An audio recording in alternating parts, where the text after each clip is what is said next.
What's up, everybody? Episode 236. If we're keeping track, we'll do it until the show's done one day, but 236. Man, wow. Disc golf. That's what this podcast is about. We're going to get into all the cool stuff related to it. But Josh, it's you and me to start the show out tonight. I think Ben is traveling to the next location, and I believe Starlink is going to be his connection to us. We'll see how that goes. How you doing? I'm doing good. I was just saying right before we joined, I'm like, Ben probably thinks it's only 4:00 right now. Right? He thinks he has 3 hours to join. But it is 7 p.m. Eastern time, the Monday after the first major of 2025. And so you asked how I'm doing. I mean, I could have plenty of talk about how I'm doing, but I'm excited because I love majors. Did you find a staggered stance product image on TitanDiscGolf.com? No, but literally, even us internally on the show laughed afterwards about how I couldn't break away from scrolling around, and then at some point I had to bail. Yep. I literally looked for a long time. So it took somebody 10 minutes after our show ended. They found it, and then more went up throughout the week, like we told everybody. So 2 were found out of 7. Guess what that means? There are 5 still up there on the website right now. Oh, man. Our live audience can scroll as they listen or not. Nobody will know if they're found or not. It's worth checking out because I think they might add a few more this week as well. Visit TitanDiscGolf.com. If you don't remember, or this is your first episode back with us, it is a prize. It's like an Easter egg hunt for a product image that has Staggered Stance logo. If you purchase that disc, you will get a gift card of equal or greater value. So it's like a buy one, get one free. So it's a win. It's a win. Or you could look at it as a 50% off, but it's a win for you guys. Go over to TitanDiscGolf.com. They have competitive pricing. They have over 35,000 disc selection. They are worth shopping first. Find the discs you want, purchase it from them, use code Staggered Stance, get percentage off of everything except for MVP because they're already rock bottom prices, and they'll ship you for free if you order over $75 worth of disc golf merchandise. There you go. So anyways, it's still up, Josh. Don't be scrolling throughout this show, but maybe at the end. Yeah. It is funny because I said it last time on the last show and it was true. I'm like, I was literally sitting there scrolling and must have me too. Going on. I had to just give up at some point. I'm like, it's here, but people found them. So again, TitanDiscGolf.com. Look for it. There's no specific disc. I mean, it's a specific disc, and there's only one of each wherever this is located. If there's 5 up there still, as I was just told, you can find our logo on a product, like a placeholder product, right? Like an image for that product. Purchase that. Make sure you put your email in there. That way they can send you the gift card. If you don't put an email, it's going to take a lot more work to try to figure out who you are. I'm not even sure if they can if you don't put a phone number or email, but do that. Thank you, TitanDiscGolf.com, for presenting Staggered Stance 2025. We're really excited to that partnership. Go over and visit TitanDiscGolf.com. Cool. Well, Josh, we've got Missy Gannon joining us in approximately 10 minutes, so a little bit quicker off the top of the show. She has a really tight schedule, so I'll put it out there up front. We'll get her in. It's a hard, fast 20 minutes or less. She's got things with Jomez. She's traveling. We're going to be right on time, so if we have to boot her, it's because she has to go. There you go. The hardships of being a major champion, you got all these interviews and all the press and all the money, big money, Missy. It's funny, watching the coverage yesterday, and I have 3 kids, and my youngest was in the room, and she knows all about disc golf, but she's not avidly into it per se. And up comes a graphic. I guess this is probably after the event. And it's Missy Gannon. Did you see this graphic with money coming out all over? Money coming out of the collar of her shirt and dollar bills everywhere. My daughter's just like, wow, that's amazing. And I'm like, well, first of all, that's an edited picture. And then second of all was able, I don't know if it was AI, but it may have been, but it looked more just probably like photoshopped.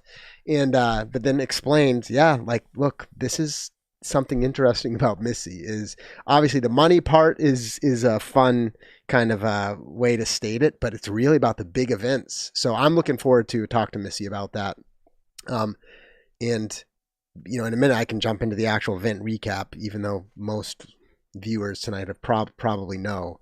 But the event went down in a totally different fashion. But one common theme is, guess who else is known to show up for the big events?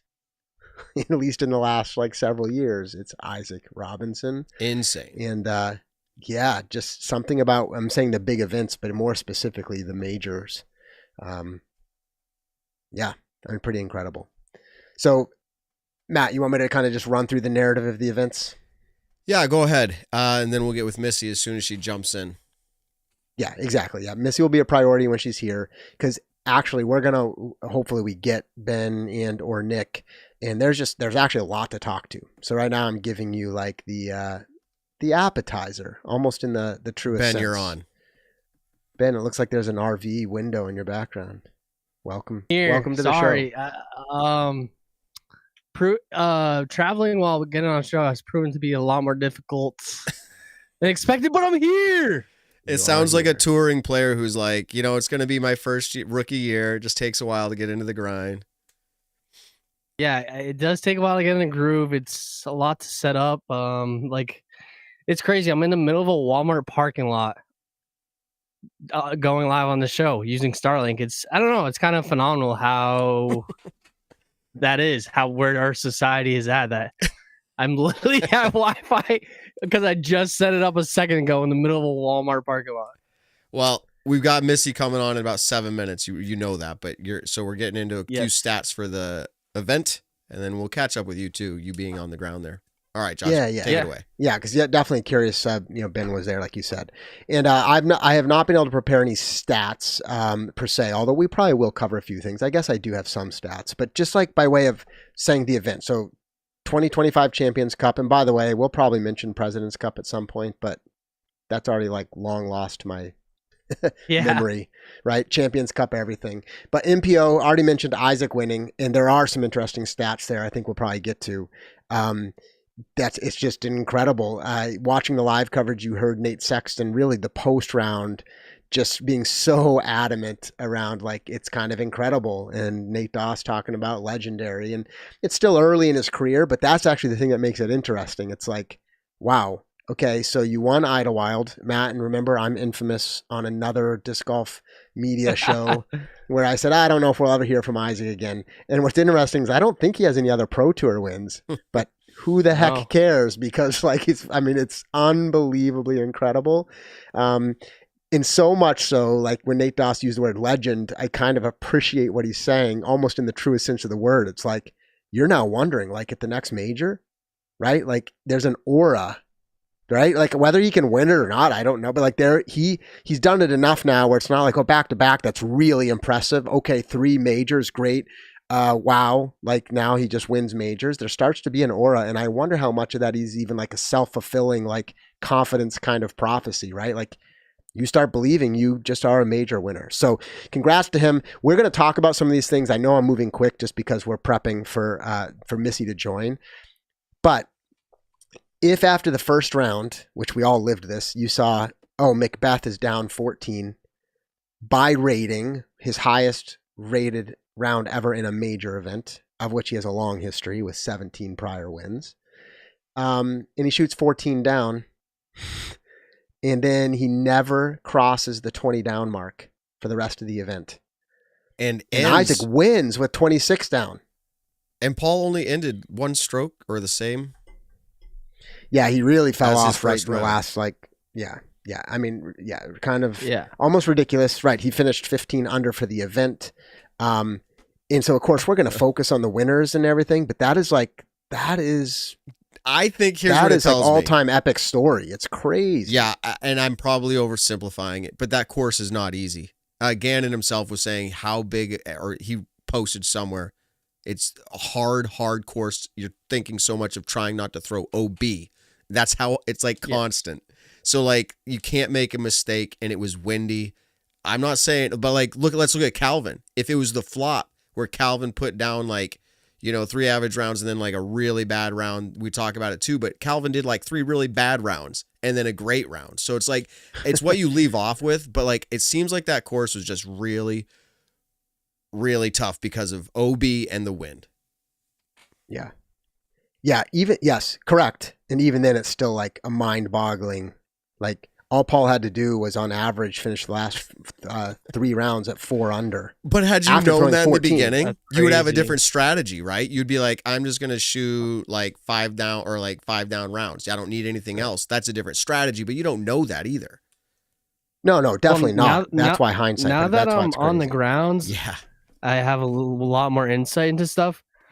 It's funny because Gannon was really mad with Zay down on Monday. Yeah. And then come day 3, he's like, I can't believe I was so mad with 8 down. I don't think anyone was expecting that to happen. What happened? Right. The lead car struggling. Like it was bizarre. Everyone was expecting you had to win like 30 down at least. Yeah, if you plotted out trend lines or like projections for finishes, like it would have been the weirdest, like unpredictable way that it unfolded. Yeah, exactly. Yeah, eight down per round wins by 6 strokes or whatever it is, right? And Gannon thought that was, he didn't think it was like bad, but he was like, he thought he needed like well, the 10, thing is 11. with the 14 down by Paul, it really probably skewed everybody's like feeling for the event, because if you bring him back to like 10 down or 9 down or whatever, like everybody, 8 down feels a lot better for Gannon, right? So I think it kind of skewed everything. So that's interesting. Matt, you already mentioned Heimberg, like really throwing a scorcher. That's interesting. And a lot of other players. I mean, like we saw Sullivan Tipton, which we interviewed recently, traveling with Gannon, first full year on tour. Great performance, even though it kind of struggled there right at the end. Yeah. Marweed, a name that we all know, right? But seeing him push, and he really did not like falter. I mean, he threw a 6 down on the final round, which is not terrible. Finishing on the podium, only 2 shots back of Isaac. So I mean, there was a lot of really cool stuff to see in this event, and of course, there's literally about 20 other names we could talk about, and maybe we will. Yeah. But that's MPO. FPO has got its whole other storyline. I want to. We all know. Look, we're going to acknowledge right up front. Of course, we're going to talk about all of the debate around hole 16 in the final round. Okay, so everybody, yes, stick with us. We're going to dive into that. But I want to talk a little bit about the rest of the competitive performance while we wait for Missy to join. So Missy Gannon wins her 2nd major. And if you count Pro Tour events, I think she's won 12 on the Elite Series.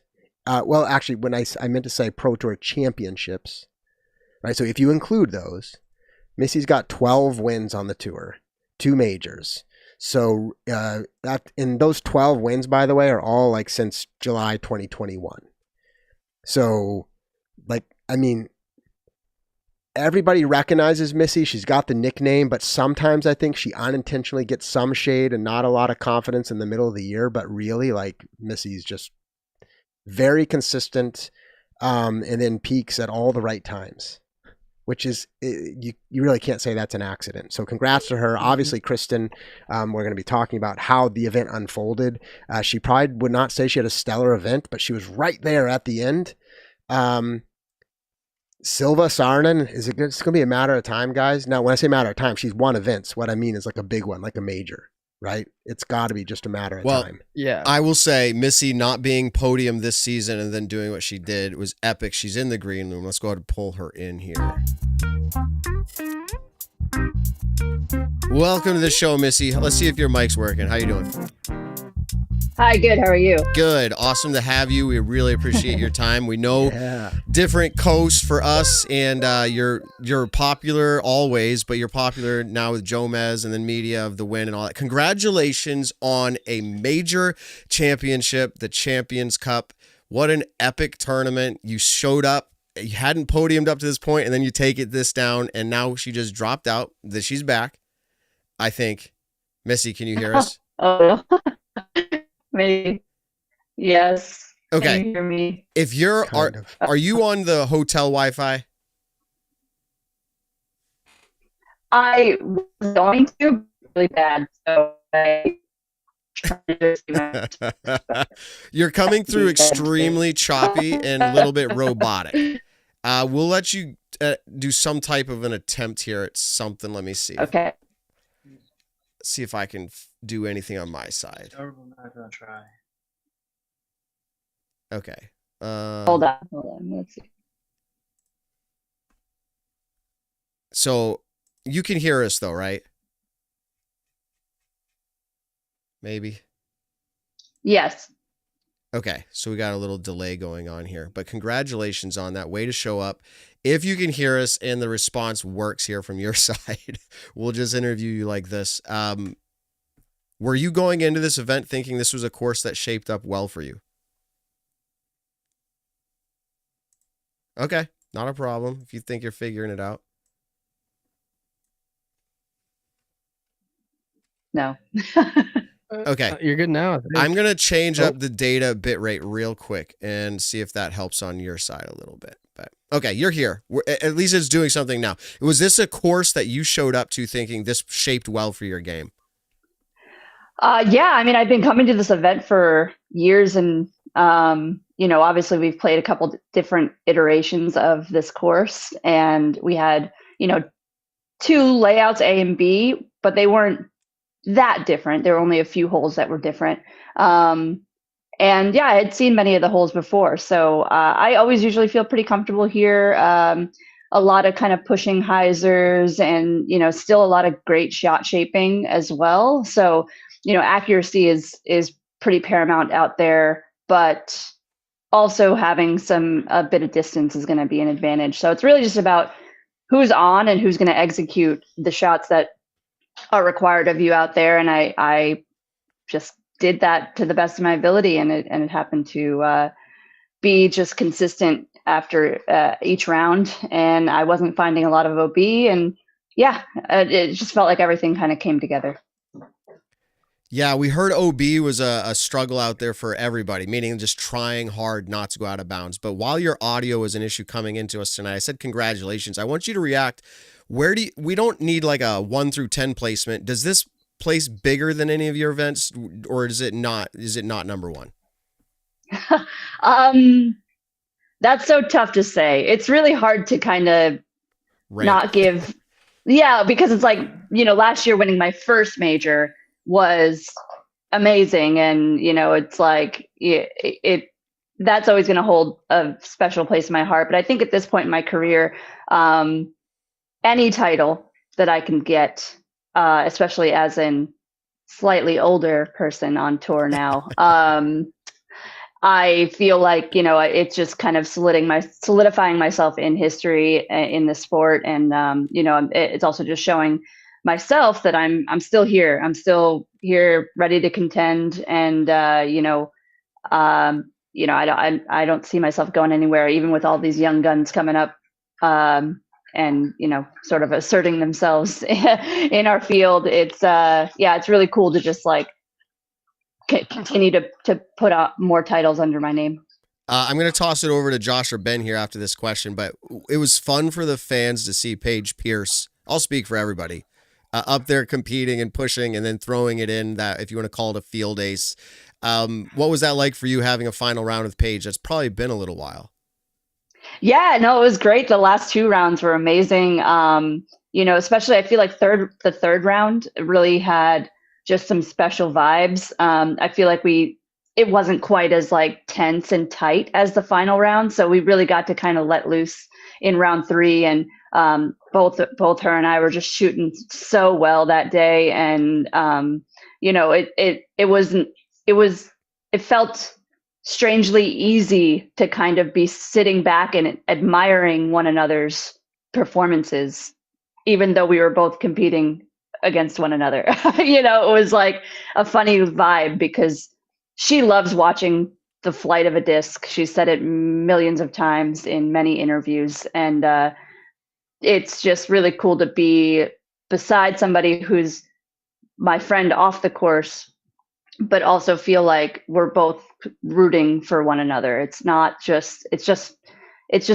sets both of us up for success. And I think we saw that in round 3 specifically. We were both right there, neck and neck, kind of shot for shot, birdie for birdie, and it was, it was a special day. And then final round, maybe not quite as loose. I think we were all a little bit, the wind was up. We kind of had to kind of be a little bit sparing with our energy because there was an intensity, obviously, with it being, Championship Sunday, but also just the conditions were a little tough. And but it was still pretty loose. And obviously she got that big throw in on hole 10, which was just such a fun thing to watch. She's a putter thrower, she's a Frisbee thrower. That's the epitome of her shot, that hyzer flip up with a putter right into the heart of the chains was just a wild thing to witness. And it was, it kind of, everybody's energy was just so up at that point. It was really, really just special to be there. Yeah. So in the last round, you talked about the intensity was certainly up with, you said, the wind. Obviously, it's the final round, not much margin for error. You come in with the lead after really the hot round in round 3. With your experience of winning past Pro Tour championships and a major, does that experience make a difference for you? Especially when you look around and say, Paige Pierce has a lot of experience. Kristin has a lot of experience. Silva, not on the major scene yet. But for you, is that a differentiator? Meaning compared to, obviously, if you hadn't been there before, do you think you would approach it differently, the stress levels? Yeah, I think that there can definitely be something to be said about having that big pressure experience. I think we tend to feel it every week, every event. It feels like, titles are harder and harder to get. And so I feel like we're all experiencing a lot of pressure, especially now in more recent years. But I certainly feel like it's just a person to person thing. And it's honestly a day to day thing too, I can tell you that this week I felt like I was the most sort of locked in and focused on my own world, better than I've ever really have been before. Meaning that, I wasn't thinking about okay, I birdied, she birdied, and thinking about the scores in real time over any of the rounds. Even the final round, I didn't really know what was going on until maybe hole 14 or something.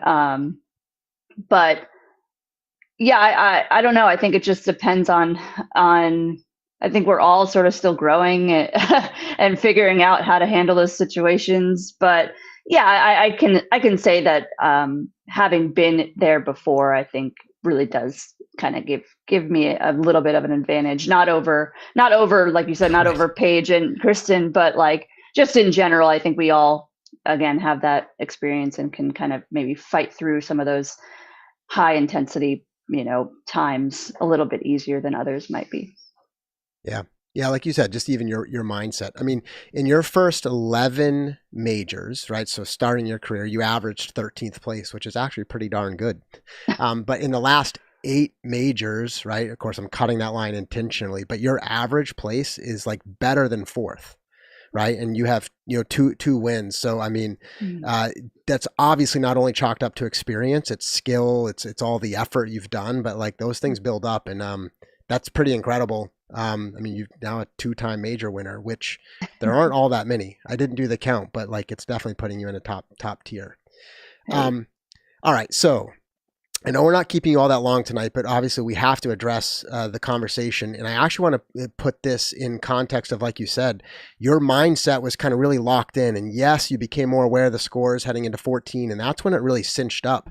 But could you just walk us through, you can leave us, to do a lot of the debating on what happened on hole 16, but can you just tell us just what happened as a player? So here you are, right? You're on the course, your caddy, things are happening.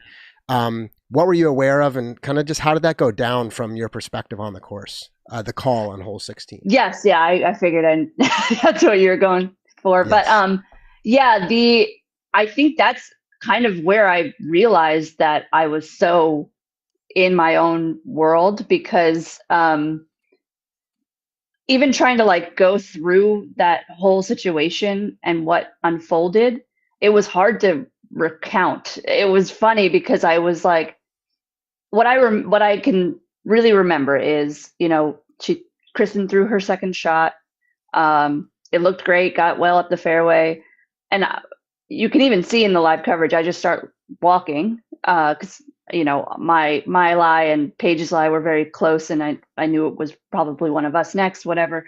So I just started walking, and I vaguely remember hearing something from a guy's voice, and it sounded like, violation or something. But again, like it's almost like a subconscious, like I was like, wait, what did I just hear? Like I just kept walking.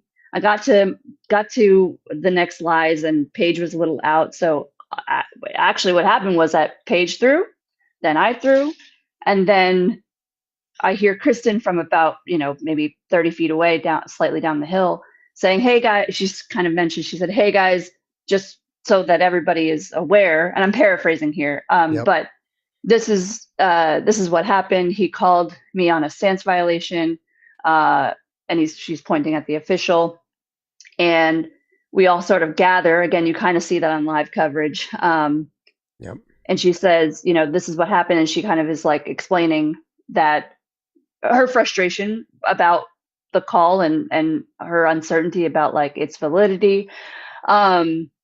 And you can kind of just see us all listening. And I don't know that it was caught on camera, but then I said, okay. And I look at the marshal and I say, well, what's the protocol here? Does it need to be seconded? Because I didn't see it. And his response was very matter of fact. And he said, no, meaning no, it didn't need to be seconded. So then at that point, it was kind of just like everyone was a little confused. We were just like, I don't know that I've ever been in a situation where an official makes a call like that with an implication like that, which is an immediate stroke. That was the first time I've ever been in that situation. So it felt strange because I'm so used to like, okay, second, it has to be seconded. But yeah, I can tell you that I would not have seconded that call because I did not see it. Maybe that's on me, but I'm, at that point in the competition, I'm not looking at her feet necessarily. She's in the middle of the fairway. So like, there's nothing going through my head of like, oh, she's in a weird spot, whatever. So I just remember watching the shot go. And then what I just said all unfolded. So it just felt like there was nothing we could do. It felt like we were kind of like handcuffed because she was trying to make her case. Obviously she should fight for herself. And it just felt like we kind of all sort of moved on because again, like I said, it just felt like we didn't have any power in that situation. So again, we completed the hole, got to hole 17. There was another PDGA, team member official up there, and he kind of got, roped in, and we're just discussing it again with our marshal and that person. And again, she was kind of pleading her case. And honestly, meanwhile, I was just sort of in the background looking down, trying to stay in my zone that I had been in for the entire round. So yeah, it was interesting. That's really the best breakdown I can give you. I said I didn't see it. Paige said she didn't see it. I'm not exactly sure where Silva was at that time. But yeah, it was just a really strange situation. And obviously, it's not great. Like, it's not great for her. It was a weird time. And again, it just felt like it was kind of going in slow motion, but then also just like over like that. And we had to continue on. We had to throw our shot. So it was really strange, but yeah, that's the best breakdown I could give you. Yeah. So thank you. Were officials with you the whole time? Like, were you aware of PDGA officials on the card? Yeah, and that guy specifically, his name is escaping my brain right now, but he was there the whole time. He was very close. I saw him multiple times as we were, at our lives and at the tee and all of that. So yeah, he was with us the entire round. And was that the only call that you're aware of that the official made? I mean, for cards you were on? Okay. Yeah, for that round, any card that I was on all weekend, that's the only call that I had been aware of and a part of. Missy, do you feel like this is something that you would want to be happening in other tournaments going forward, majors? Do you feel like officials should make calls that don't need to be seconded where stroke implications are a thing? Like, how do you feel as a player? I'm not even saying this specific scenario, even though it would have ramifications, your opinion, but I just mean in general, how do you feel about this? Yeah, I mean, I have been on the, I feel like I've been, maybe not outwardly, but I'm certainly on like the train of like, I would love to have officials for every card, or at least like one per hole that will just stay with that card. I don't know what the best way to go about it is, but, I think that is definitely the way to move forward, especially because we've heard about how tough it is to make calls on your own card mates. You're literally competing against them. And so it definitely takes away from like your focus when you have to also self-officiate. Now that is just the way that the sport is right now. But I think that, going forward, I feel like it would be extremely helpful to have a consistent, set official for every single card. And I know we're a little bit of ways away from that, but that would certainly take a lot of pressure off of the players to have to make those tough calls. Yeah, and so I think I actually follow a similar opinion on that. But if disc golf is this current state that it is, and they aren't just going to ramp up at the next event with that many able to do it, would you like to see, and this is obviously kind of dream world, would you like to see something change where it's like one person can't make a call that's a stroke violation? Like, I don't know what to say, except it comes down to, would anybody want an event decided on something that ends up later, and I'm not saying this is the case here, but ends up later being the wrong call? It would taint a victory, if you will. It would make the PDGA look a fool. So I guess perfect world, if we can't go there, would you like to see something change in the other way? Yeah, I then maybe what I can think of is like, if we can't get I don't even know if this makes sense, but if we can't get an official for every card, right, but we want to prioritize the top however many cards coming down the stretch or whatever, then maybe there should be like 2 officials so that there's at least some, crossing between, I don't know. I'm thinking about basketball or whatever, when there's multiple officials and they can kind of convene and talk about it and, make a final ruling. I don't know. Again, I don't know if that would make it any better. I think it would be. I think it would be. Yeah. And we want to respect your time. We know you're up against it. Is there anything else that we missed that you'd like to say about the event, besides the fact that we can't have a stance one way or another? Do we think it makes a difference in how it played out? It played out the way it did. Everyone has an opinion on that. But I will say the victory, the way you did it, you showed up, you fought through all the rounds to get to that point, and you did it. Again, a very big congratulations. The nickname Big Money Missy obviously sticks, but it seems so much more than that now. It just seems like it's not about the money. You're just, there's a great shirt. Fantastic. So it seems like it's more than that. Do you think the nickname will morph at some point? Major Missy. Maybe Major Missy. I mean, I heard that chant at the end there quite a bit, and obviously it's kind of going around online as well, adding the major in there. But yeah, I don't know. I can't even tell you. I don't know what it is about myself, and we can even put Isaac Robinson into that conversation too. Like, what is it about these big events that we can just show up? But yeah, I don't know. I mean, I think I could probably speak for the both of us that, we're just happy that it's all sort of working out that it's way. All working out. Oh, now you're going to be going on to putting games with Jomez. Is that correct? Like from here? Yeah. Okay. Yeah. So we're down. Yeah. We're down money. Doing a fun. Yeah, maybe. I don't know. I'm up against Andrew Marweed. Oh, baby. Those might be spoilers. Might be spoilers. Matt Bell, again, another one. And Luke Humphreys. So I'm, I don't know. Well, you're a putter Be for on the the lookout ages for as that well. episode. We'll see. Yeah. We know you're a Yeah. fantastic putter. So good job, and thanks for coming on. We appreciate it, and for we'll catch joining. up with you another time. Thank you guys. Appreciate you. Missy. Peace out. Have a good night. Bye. Well, there you go. 20 minutes is short and sweet for our podcast. Wow. Yeah. There's a lot so that we can still talk about that, but that was her perspective on the general topic there. I don't think, Josh, we talked about this before the show. Our intention is not to put her on the spot to talk about, did she think that ruling was correct in that moment? We wanted to be able to focus on her moment and her victory. Obviously, I gave her an opportunity to share her opinion on just a general, like, how should situations like that be handled?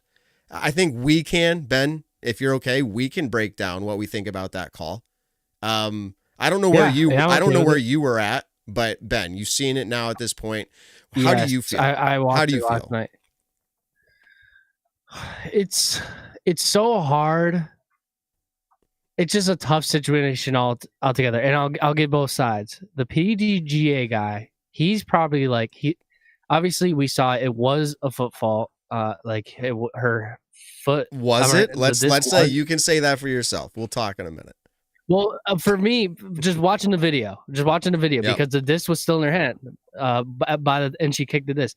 But I'm just saying, her argument was that he wasn't able to see that at the time. But I also probably understand his perspective, where he was like, "Oh, like this is my job. If I just saw that, if I don't call this, then like I'm not doing my job." So it's like I understand how tough it is on both sides, especially just going down the stretch.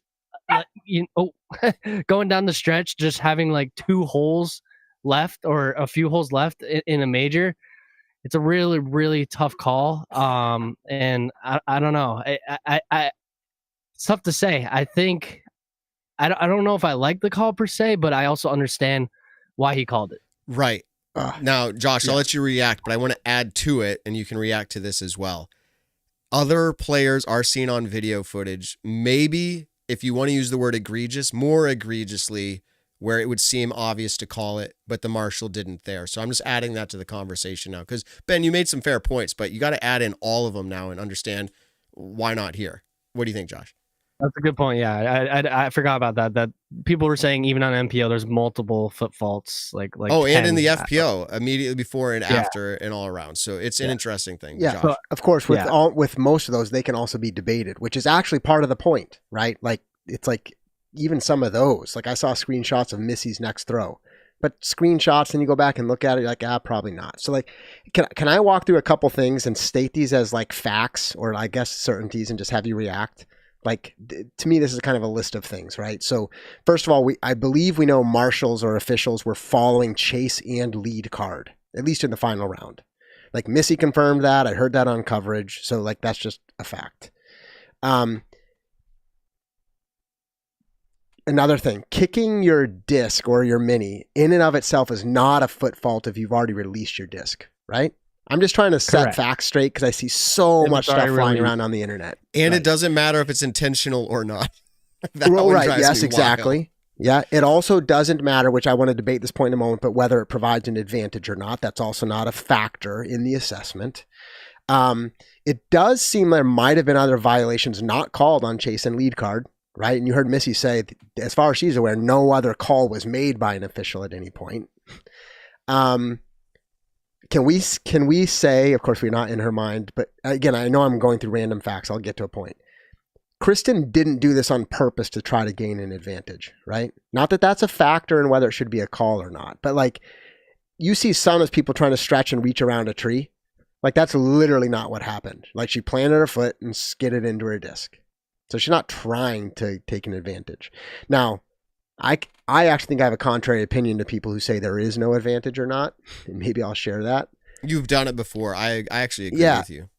Yeah, and I'll state it again because I can't believe how much I see that everywhere, including on the live coverage. But here's the last kind of like fact that I want to state, like, or maybe not the last one. First of all, I think the call in super slow-mo, frame by frame, does seem to be correct. Yeah.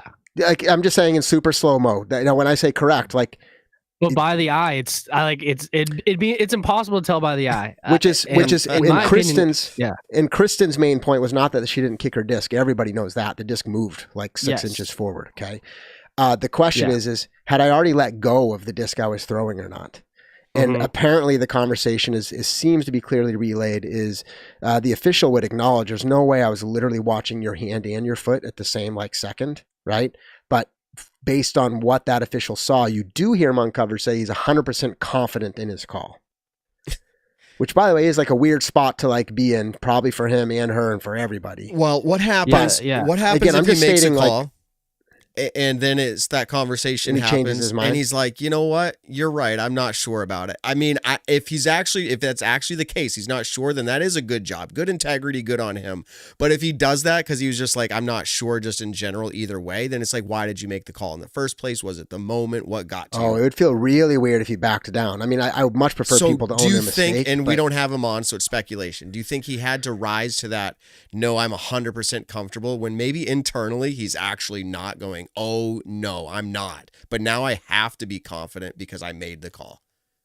That's possible. Well, yeah, I mean, to some extent, it's really weird. It's also weird for Kristin. What if all of a sudden, she's kind of making her case and he's like, oh, yeah. Right. Then there's the whole, weird blowback of, Kristin, changed the official's mind, which is also exactly. weird. It was a lose-lose situation no matter what. Right. And once then, the call is Kristin made, wins, this is kind of, and then people are like, no, it was a foot fault. Yeah, that'd be crazy too. This is the whole worse, thing about the real problem is to the whole context leading up to the moment of making that call. Should that have been made? Once it's made, I have no problem with Kristin making her point. The official, if he really believed that was the call, he's got to stick with it, right? Unless he literally accidentally knows he made a mistake. But it's do any of us three here or Nick, when we get him on, can we say though, do we like the way that whole thing went down? Are any of the three of us going to have a stagger stance and say, yeah, it's exactly how it should go? Do any of us feel that way? I know that's a nuanced question, but I think are you no, that's it. She had a foot but fault. That's the way it should go. Are any of us saying that? I think that, in my opinion, I think all the foot faults should have been called. But I think yes, it should have been called if it was a foot fault. In my opinion, it was just unfortunate that was the only one called. I think you have to play by the rules, and I think the rules should be called, or else have always been calling for marshals. Even Missy's been calling for marshals. This has been such a big topic, and the first time a marshal's actually there and calls something other than the Nico in Europe thing, I think that was the other one I can remember. Gannon's been called on time before too. Yeah, but that's not a stroke call, which is that's part of my thought here. That's why I wanted to bring up too. Yeah. I did not know the marshal could do a stroke. I thought it was just a warning. No, an official can make any call at any time, even to disqualify a player for, I don't want to say anything, but they have the ability and the authority to do that. A TD or a designated official. And in that case, it was a designated official. Here's my take on it. I feel like from conversations with unnamed PDGA officials in the past years, there's this feeling of, if we don't enforce the rule, then we get called out for not enforcing the rule. If we do enforce the rule, people get upset about us enforcing the rule. Which one is the better stance, not staggered stance, better stance for an organization to do would be to uphold their rules. The problem here is that in their attempt to do that, and I believe there's more pressure on a PDGA major because we call that their event. It's a title event by the PDGA. They are presenting it. They know that there's live coverage. They know that people are watching. If they don't make the call, and let's say it again, Ben, you said it would be worse. Kristin wins and everyone looks at that and says it was a foot fault. They look like, so I think they look crazy. Yeah. As in this organization stinks. No, he doesn't have to call that. The problem is anyway, he calls it. He calls it because he felt it was the right thing to do. I don't think he sat down and thought about this, pondered it with his, fist to his chin, just waiting there. I'm going to think about how gamble. He didn't gamble on the new sports bet and be when he had Missy winning. It was a very, very, very spur of the moment. The problem with that is the fact that it was very, very spur of the moment for whatever reason. It stood out to him the pressure of I need to watch this because everybody's watching this. This is going to affect the final round. I think he had all those thoughts in his mind. Not it's going to affect it if I'm wrong. I think it's more on the perspective of we need to uphold the rules because people are going to hold us to a higher standard. But the problem is, and my final take, with all that being said, it did the opposite of what they wanted because they didn't do it on every foot fault. That's why it did the opposite here. And that is where the uproar is. And again, they could say they didn't think the others were, but to the average viewer with the camera angles that we have, it's a bad look. That's all I'll say. Here's my opinion. Speaking of cameras, I agree with the players not having video evidence. You just got to call it because they get the second. You get to second it. You call it on your own intuition, your own opinion. But why can't a marshal just go? Why can't Kristin challenge it and then have the marshal go and review it with video? They're the official. I don't understand. I think that would solve everything. Have the officials be able to use video evidence. I think it doesn't make sense that every other sport you can challenge it. Something super big like that. I feel like if Kristin challenges it and then she realizes she has the opportunity to not get the stroke because maybe he was wrong. But it's in the video when they show that she did feel fault, she probably has a better understanding. Like, okay, I did. It was at the moment where she couldn't tell. The problem is, and I actually like that take, as in, like, I would love that if Phil Deloney, PDGA official, I forget what his actual title is now, but he's like top dog. He comes over and has a conversation and they pull out the little hooded camera screen and they look at it. Okay, cool. But the problem with that is, and this comes up for years, it's not fair to the lead card to have that ability, but not for the other cards to have that ability when someone calls them to say, we need a review. Like, I'm fine with that, though.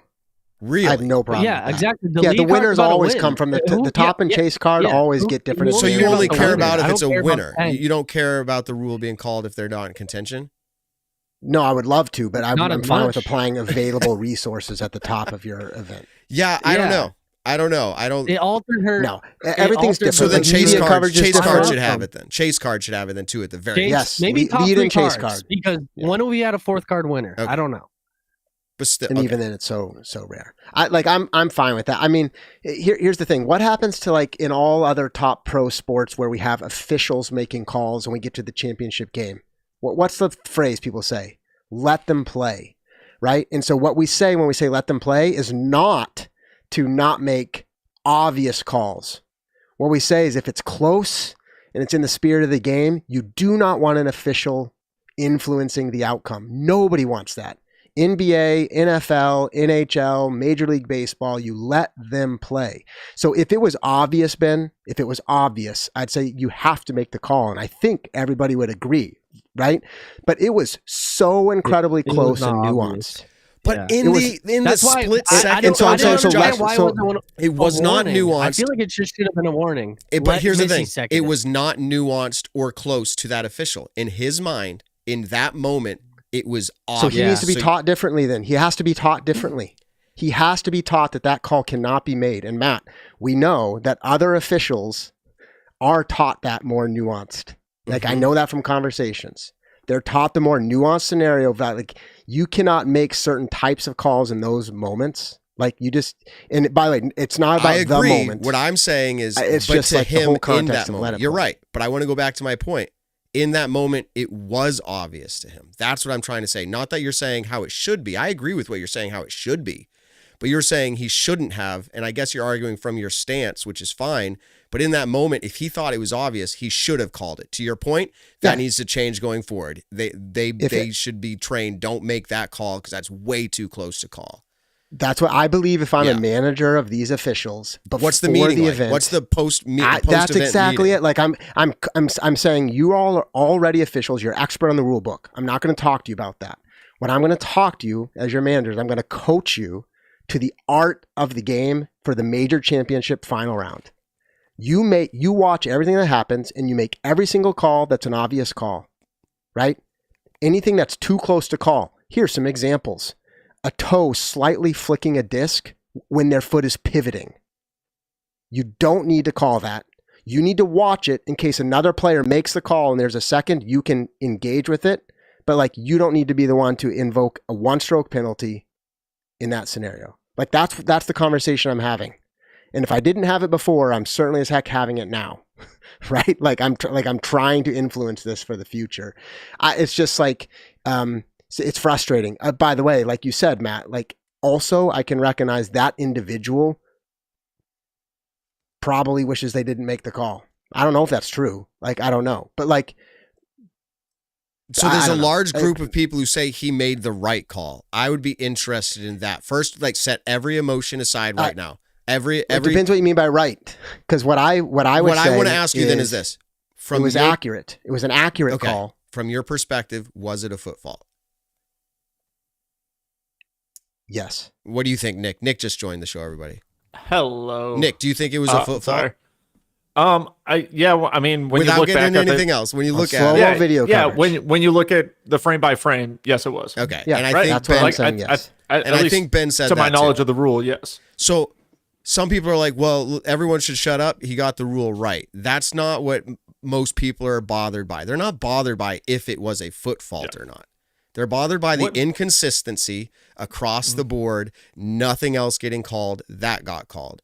I think that's the biggest uproar, if you will. And the fact, to Josh's point, that you don't want to be making calls that could influence, like, fully, well, if it's close, if it's too close to call, which is what I would say this one was. Very, very, very, very close. Where The thing is, by the way, there's literally a phrase. Replay. There's literally a phrase, Nick, I'm handing this to you. I'll shut up. There's a phrase that's called, it's too close to call. You ever heard that? Yeah. Like, we use that everywhere.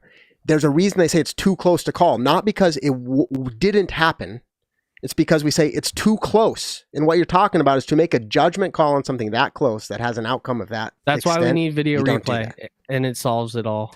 No, Maybe. I don't even Nick think you can make that argument though, because not every card gets video. You just jumped in late. You missed that part. We disagree. But go ahead, Nick. Nick, I said the same thing. Me and Josh. I said the same thing. Staggered stance, left versus right on screen. We're not going to think of what I was going to say before. You said it's not it's fair. It's not fair to have it because no one else has the replay. No. What if he got the call wrong? What if we looked at the frame by frame and he got it completely wrong? So everyone's saying like, oh yeah, he got it right. Good for him. Like, great call. What if he got it wrong? Yeah. That's why video as much as I hate what ifs. Good. Because Kristin can if you challenge implement it and then she Ben's doesn't plan, get stroked. you challenge it and the stroke is withdrawn as soon as they can. I'd be down for challenges. I think that'd be pretty sweet. Throw the challenge. I'm in on that. Yeah, I'm in on that. How do you review without video evidence? Go check a fan. Some fan is probably videoing it right. Pull the audience. Pull the audience live. No, I'm just kidding. Don't do that. Definitely don't do that. Who has more fans? Did you guys really harp on the whole video coverage thing? Using the main point, Nick, was I said it wasn't fair. I'm going to mix two topics in here, which is people saying it's not fair that lead card or chase card get different treatment than cards further down in the event. That was the essence of the topic that was debated. And Ben and I, for the most part, Ben, you can correct this, but I said, I'm actually like, as long as it's not literally like intentional rule bending, I'm completely fine with that, because as soon as you're on lead or chase card, a couple things. First of all, you had to earn your way there. So sometimes the treatment's different. Because even the fact you've got media coverage and fans, like it is you get different weather, your different tee times, you earned that slot. And you could argue and say you earned the fact that you get to have officials on your card and video coverage as well. And I'm fine with that. And say, if you're on the 10th card and you're like, well, that's not fair, then I say, then go get on the lead card. I think you sold me. That's enough just on my that. take. I think I might be sold on that. And by the way, of course, I would love it. The more officials and resources you get, you just keep cascading it down to the 3rd card and the 4th card and the 5th card. That's great. But I mean, we're never gonna video all 18, 20, 25 cards, right? The only thing that disc golf could slowly implement is marshalling every single card. But even that is a long ways out. That's a long ways out, because that's so many volunteers and Nick, staff or whoever. Could we argue the opposite point? I was just saying how like it's unfair because not everyone has video coverage, but isn't it also unfair for a lead card to have massive media coverage where it's like that's an unreal pressure that a lot of players have never dealt with? I'm saying everything's different. Everything's different. Yeah, everything's different. Like I do very much agree with Josh's point. Like they, whether you're feature card, you earned feature card somehow, whether it was a fan vote or you're the previous year's winner or you won the last event, you've earned your feature card. And then after that, being on the lead card or the chase card, and sometimes even third card that has video coverage, you earned that spot by scoring well in the previous round. And with that does come the videos, the marshals, the spectators, fans, and everything like that do all come with it. I mean, you could go out to a course and say, oh yeah, like I'll use myself for an example. At 9:40 in the morning or 10:10, I forget exactly what time it was, there was not a single spectator out watching the Waco round.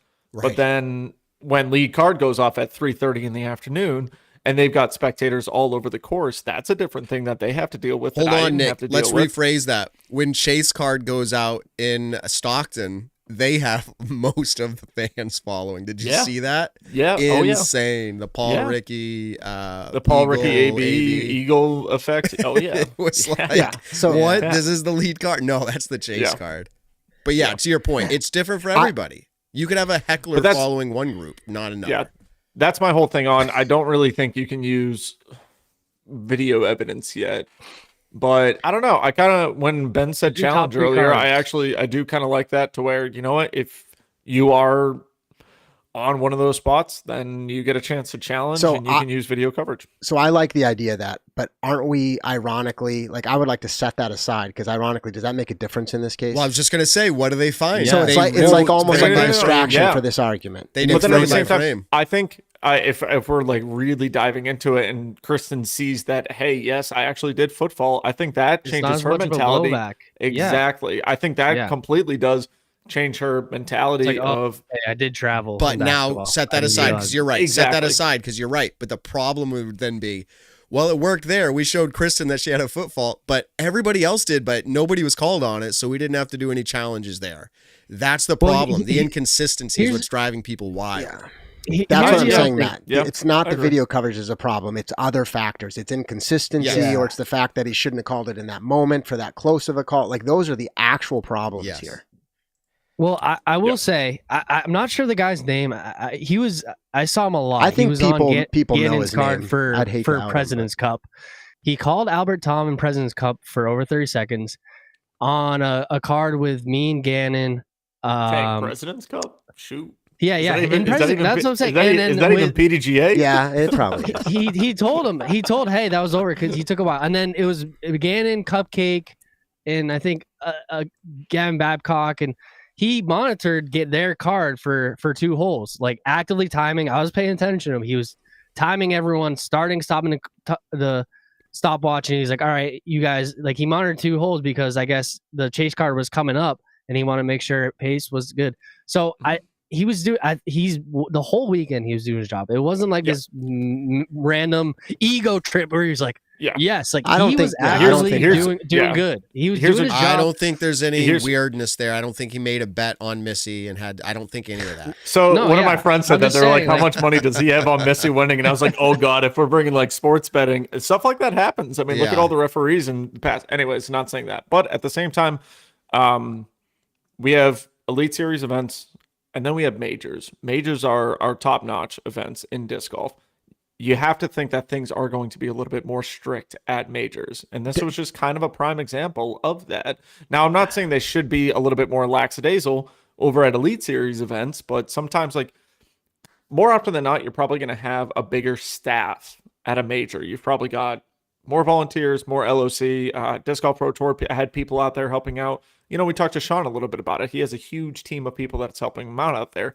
So they do have that opportunity to be a little bit more strict in potentially marshaling, which is what happened. I think the Pro Tour has more experience than the PDGA. I think they do it better. I think their officials do not make that same call. That's my opinion. Or PDGA I'm officials. I'm almost 100% sure of it. Is he a Disc Golf Pro Tour guy or just strictly a PDGA guy? He was a PDGA guy. Okay. He's PDGA. I have no idea. And again, this is my point. I'm not saying he doesn't know the rules, right? He might know them better than anybody, right? It's the art of being an official for a major event in crunch time. Yeah. Literally, this is why they pay the big bucks, and you have to like qualify to be like a Super Bowl referee for the NFL, right? Or the NBA games. People know it's because there's an art to it, and we all know that. Like, it's not like, does that guy know what a foul is? That is not the question. Yeah. The question is, does he call the right fouls in the right moments when the pressure's on? Do they call pass interference? Right. Do they call pass interference on that final pass in the game? And the answer is they do if it's egregious, and if it's close, you don't. And that's Here's the the thing, nuance. even if I'm they saying. do call it in that game, they go to Gene Stechator in New York that is City, true too. where he gets to review and be like, "Oh, But there are Different camera calls that angles. can't be reviewed, and that's unfortunate too. So like there would have to be a whole bunch. I- We can all agree, and I'm not looking for staggered stance. To I got agree, one more take on this at the end. but we of can it. all agree Yeah, that it's not the end of it. it's not what we wanted the storyline to be. Would we? We would all. That's agree the with that. thing. I'm so We don't want frustrated that by to be the that, story. and that's why he shouldn't Like, make that call. Even bringing it That's up to why. Missy in her Yeah. interview, unfortunate. Like we don't I want know. to do that. I didn't So, want to. Yeah. Yeah. What do you got, Nick? It is deflating, to agree with Josh. And we talked about this in our group chat. But the last thing is, I personally don't think it's a call with a clear mind that you can make watching someone's hands and feet at the same time. And to make that split second decision of, yup, she didn't throw the disc by that time. Now, when you look at it frame for frame, it's like, oh my gosh, actually that really Yeah, happened. good But we're thing it talking was a about- right call. We're Good talking thing. about it being like super slow-mo. They're reversing it just a little bit to where we can see it second by Oh, it's millisecond insane. by We're millisecond. talking I don't- 1/30th or 1/60th of a Yeah. second. I mean, like you're not able to do that. Exactly. Like the naked eye looking at that, and just it's the same reason why step putts don't get called for foot faults all the time. Right. Jump putts don't get called for foot faults all the time. And it's also one of those things where like she gained no advantage. If anything, she gained a disadvantage by okay, accidentally well. hitting her disc. And I know. It's gonna make me react to that. I have to. Yeah. And it's not so much a reaction to Nick. Nick, finish your point. Finish your point. That's pretty much it. I just think it's too close to call. Okay. Yes. Here's why I do want to react on the advantage thing. And this is Nick. I mean, I'm going to poke at you, but it's really the internet. It's because I've seen that so much, and on the live coverage, I also heard it. So this isn't like it's a pretty standard opinion. Yeah. It's not about whether you got 2 inches of advantage of your step. Like, no, like I would not say like, you got 2 additional inches here. Like it made a difference, or right. Like you Nobody bumped thinks your that, disc. right? That actually helped you. Right. Well, but that's what's funny is that's the actual debate sometimes. They're like, well, they didn't get an advantage. Right. And I'm like, well, what are you talking about? Mhm. It's the fact that you have to focus or not. Right. Like if Kristin knows ahead of time, this official is going to call me on a foot fault if I step in this loose sand and my foot slides forward and it hits the disc. She has to focus with a different mindset and think about where her plant foot's going to go, maybe even have to change her run up or the way she plants because she knows that. And that's the fact that's an advantage. And in fact, Val Doss Jenkins on live coverage talks about how there's no advantage. And then 1 minute later, you know what she says? Well, now that there's been a call, everybody on this card is having to think about the fact that an official's going to call, and so it's Missy was and I'm throwing like, when she was you talking literally about it. Yeah. are making my point here, which is you are saying if they are aware there's going to be a call, that they have to think about it, and it changes how they play. So you can't now. I obviously in general agree that like there wasn't much of an advantage there, but there is if you have to focus on your footing. I think what's more clear, and this is why I stated earlier, do I think Kristin was trying to gain an advantage? Not a chance. And that's really the point, right? Like I would agree with that statement. If your point is she's not trying to take an advantage, don't call it, fine. I'm more like saying it doesn't matter if you're trying or not. Whatever the rules are, you got to make a call. Yes. But then there's the art of making the call. And so if it had been a clear, like not like a too close to call category, but a like, oh, she stepped right on her disc and then let go, then like you got to call it. And the debate is a totally different debate for me. That phrase too close to call is exactly what I'm kind of latching But on what to. I'm That's the trying to problem. say, Josh, and I'll go back to it again, and you'll say this isn't how it should be. What I'm trying to say is I think to that, and this is, I'm putting words in his mouth then, but to that individual, that official, it wasn't too close to call. I know in hindsight when he was asked you're on the not wrong. questions, when he was asked the questions, he's like, actually, I didn't see both. I feel like that would have been a good opportunity for him to say, instead of saying, oh, I'm 100% comfortable, to say, you know what? You're right. I couldn't see both. This is too close to call. I'm withdrawing it. I would have been okay with that. I think in that moment, it wasn't too close. Can of worms. In that moment, though, when he called it, just like when someone calls a foot fault and you need a second, right? In that moment, I call it foot fault because I'm pretty sure it happened. Like, I don't know if I've ever called a foot fault. So I'm agreeing with you, with the one exception is I'd say I would want to teach my officials to be able to capture that nuance more effectively. Yeah, because I would imagine he was watching the feet. I'm going to imagine if I'm in his role, I'm not watching. You can't watch both. I don't think he's just generally staring off in space going, what's happening? I think he's probably saying, I don't know. We could be, you know what? I'm going to make up a story. Another official came up to him and said, hey, I've been seeing quite a few foot faults. I need you to focus more closely on them. That's very possible, right? That's not out of the scope of possibilities. And so he starts looking at feet. And what do you know? The next foot fault is literally Kristin. He watches her foot place and it hits the disc. He goes, dang, I know she was throwing when she hit the disc. I was just told to call more because they've been happening throughout the round and I haven't been calling them. So now I'm going to call it. I'm not saying that's great, but I'm trying to make like a storyline. Yeah, I'm trying to make a storyline. What happened with the Nico call? It was like, hey, like he's continually over time. Now go walk on his card, and when it happens again, on hole 18 on his upshot. Like, so I'm saying like this happens. It's almost like this pressure builds up where they're like, hey, we're not doing a good job. Do it now. And again, I'm making up a story. That's a hypothetical. I'm trying to set the possibility of how that happened, but. We could go on and on about it. I think we need to be done with it for now. If we bring it up again with somebody else from the PDGA, if they would ever have a take on it, I could have reached out to Doug or somebody else and said, hey, do you have a press release on what your stance is? I don't know if we'll get that, but it'd be nice to see a rule change somehow. So let's move on because I would be fine with their stance being, hey, we believe technically the correct call was made. The way it was handled on the course was handled correctly. I could hear Doug saying that now. Yes. And then what I would like to say is, however, we also acknowledge, right, that calls that are too close to call, right, in a major event are something we would like to continue to coach all event officials, right, to handle more cautiously, which is basically a way of saying like, there wasn't an actual error made, but we probably recognize that that's not really how we want this to happen. Because I just can't imagine that even like this is impossible to put words or thoughts in anybody's mind, but that Doug is going to say, in the end, all in all, when it's all the way done, I'm happy with the way this went down. Like that's what I'm saying. Like if that's their take, then I'm like, wow. And both things can be true. You can say there was technically a right call made, but I'm not really happy with the way this played out. Mm-hmm. That's all I'm getting at. That's probably how I feel at the end of the day. Did we allude to Kristin's post? Did we talk about that in and of itself, like her Instagram post? Not specifically. Why don't you just mention it? We embody a lot of what she said. Yeah. It was just saying like it wasn't her first kind of like, let's quote unquote controversy with the PDGA specifically actually at Champions Cup. A couple of years ago, it was the daughter situation, Isabella being behind the lines, yada, yada, yada. I don't even want to try to paraphrase because I haven't read the full Instagram story. I just remember reading the first couple things. I have it if you think it'd be valuable for our listeners to hear it.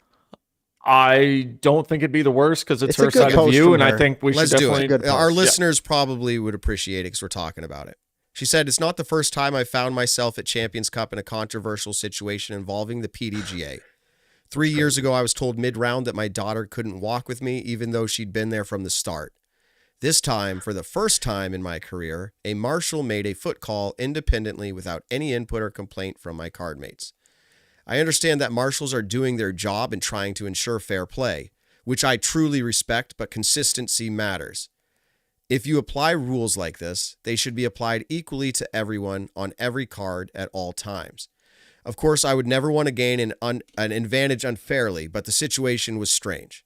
When I asked the marshal if he was 100% sure the disc was still in my hand when it moved, his answer was that he couldn't focus on two things at once and couldn't see, but he is still 100% comfortable giving me a penalty stroke, which is funny and sad at the same time.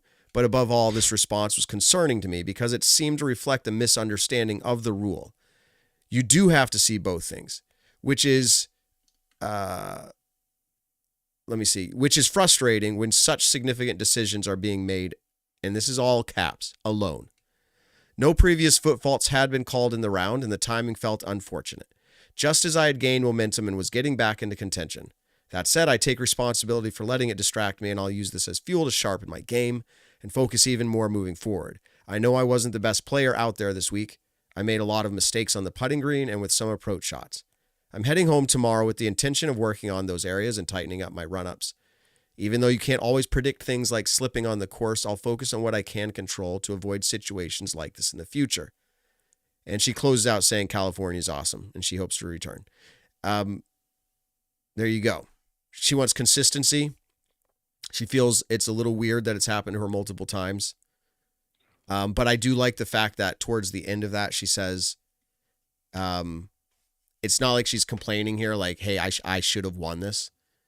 She's not trying to make that take. She's saying I wasn't even the best player out there, but this just all seems like unfortunate, and maybe I'm paraphrasing a little bit, unfair. So that's her stance on it.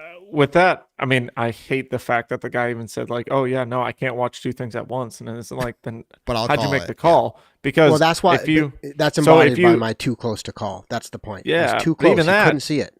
Yeah, even that. It's like right when he said that, it should have been like, then null and void everything about this conversation. Because but he also said right after, but I'm 100% confident. So he's literally. I did hear that. So that's I heard that on coverage. Yeah. And so I was like, so which one is it? Is he not confident or is he confident? And that was, I think, Silver's take on it when we could kind of hear Kristin, Silver, and the Marshal talking with the group about the disc being released from the hand, before the foot planted or whatever, yada, yada, yada. I don't know. It's just unfortunate. And like I said, I don't like the whole, I couldn't watch two things at once. And it's like, well, that's why you made the call, because that's why I'm saying it should like she could have thrown the disc and then kicked the disc afterwards, but because he saw her foot on the disc, it's just boom. So now this brings up like someone what's the rule? I want to know the exact rule. I was gonna say this brings up now a more nuanced question, and I'm asking it for the sake of discussion. Can anybody make a foot fault call? Like, okay, not if it's too close. I was going to say, this is like the time violation you can't. Where I said, hey, time violation. You're like, well, it's obvious. If it's 3 minutes, it's way longer than 30 seconds. Yeah, right. And it's obvious if you kick your marker, and then I see you let go of your throwing disc. Right. I can call that. Good if point. It's too close to call, where I'm like, I think it was, then no, you can't call it. Yep. And that's what I'm saying. And it was too close to call. Video review only for the final round of each event. Josh, that's the solution. We need to move on. We've done 40-something minutes on this topic. No, I have no other topics for tonight. That's it. We're done. I'm sure some people enjoyed it. Some are like, wow, we really beat a dead horse. But I guess let's come back to the actual event. But yes, everybody, final thoughts. Real quick, I just want to say, in college, I was an intramural ref for college. Right. These college basketball players that weren't good enough to make the team. It was like intramural basketball, but they thought they were NBA players, and I would make the right call. But it's just a really hard, or at least I thought it's just it's just a hard situation. When you make a right call, everyone's always gonna complain and yell at you. Being a ref and a marshal is just such a hard position, and that's all I want to say. Like, it's just literally one of the hardest things to do is tell someone, no, you did something bad, and I'm going to penalize you. It is, and that's why at the top events at any sporting game, they have the best refs. Yes. For that reason. We go full circle. Nick, this reminds me of original Nick and Matt show episode. Oh, we're never going to I think it was like 2 hours. We'd go, and that reminds me of, and we started all over and then again. It's just this is like some stupid, another scenario. Zero politics am I bringing in, but it's like stupid presidential debates where like the moderator ends the topic, right? They're like, it's done, and then move on. And what do they do? Like in the answer to their next question, they come back. That's funny. That's nothing. They're like, an immigration. So look, I'm going about the next to the next topic, but you can keep weaving it in. I'd like to keep weaving it in. Reminds me of honestly, I want to go back a little bit. Can we just have a couple minutes, like 5-10 minutes? Yeah, let's go back to the foot fault. No, general, just reflection on the event. So again, let's talk MPO first, okay? So like Isaac gets the FPO takes. Well, yeah, we'll get to FPO. And MPO, we already talked about this in the intro. Nick, you weren't with us, but like just anybody reaction just to, it really is incredible what Isaac is doing at majors. Like, is it in his blood? Yeah. Like, is that He Isaac? picks the right tournaments to step up at. Yeah, I mean, it's something. He doesn't so Ben, think you're he on is the ground. stepping up. He thinks he's doing his normal thing. It's weird. I guess. What I shine. noticed and gives even more kudos to Isaac is the OTB course has always been known as like the bomber course. Like people complain like, oh, I hate when we go to California and do bombers. He won Champions Cup in a wooded scenario and then an open bomber scenario. That is he talked about, impressive. but he talked about, I think it's really interesting the way the scores went down and how a 26-1, because he talked about how with the wind in the OB, he just attacked it like with his own plan. He's good at he didn't treat it like a bomber course. In bounds. Yeah, so I was on the card first round. I was on his card, like watching it. Obviously, I'm not playing. And yeah, it was just everything was precise. Are you saying Isaac's not a bomber? No, he's a bomber. I'm just saying he's not. Yeah, he's not like he's not the AV elite. or the Eagle. Yeah. But he he's sneakily like can throw far. I mean, any pro at that level. Dude throws lines. I know that much. And if you're trying to stay out of OB, it seems like he can do that effective too. So yeah. All right. So you can keep weaving other topics in, but I'm going to rattle off a few more things. So Nick, how about McBeth throwing a 14 down, his best rated major round ever, and then never breaking 20? We actually already talked about it. I'm having fun putting you on the spot because I know you're good friends with Paul, and honestly, like I was rooting for him. So it was pretty ridiculously frustrating to me in this case. But it was funny because Thursday I went out disc golfing, and then obviously West Coast time, we were able to watch coverage. I'm hanging out with a couple friends just at the bar, and we're like, holy cow, like Paul's shooting incredible right now. I'm kind of watching shots and, all that good stuff. And then Evan texted me Thursday evening, and he just in all caps lock wrote Paul.